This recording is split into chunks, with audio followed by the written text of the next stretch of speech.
Hey guys, today I'm going to show you how to add another account in Zoho Mail. Let's get started. First go to mail.zoho.com, log in your account, and this will lead you to your main inbox. In here on the top right corner, click on the settings icon to open this tab. In this tab on the left panel, scroll down, then click on Mail Accounts. In here, click on this plus icon, then choose your account type right here.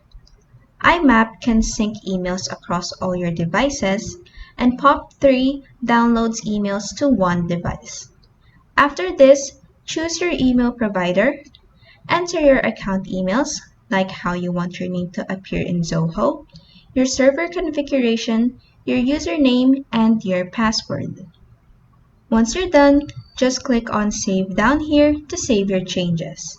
And that is how you can easily add another account in Zoho Mail. If this video helped you, please like and subscribe for more helpful tutorials.